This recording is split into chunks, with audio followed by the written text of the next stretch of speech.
السلام عليكم.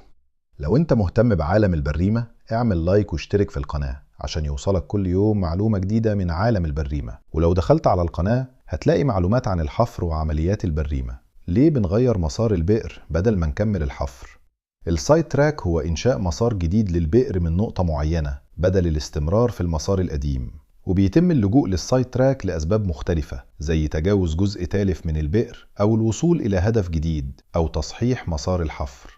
والتنفيذ العملية بيتم توجيه البيت تدريجيا لبدء المسار الجديد مع متابعة اتجاه البئر باستخدام أدوات القياس أثناء الحفر. ومن هنا تيجي أهمية السايد تراك، لأنه بيوفر فرصة لاستكمال الحفر من غير الحاجة إلى حفر بئر جديد بالكامل.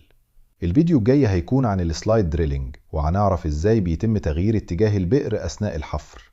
ولو استفدت من الفيديو اعمل لايك واشترك في القناة عشان يوصلك كل يوم معلومة جديدة من عالم البريمة.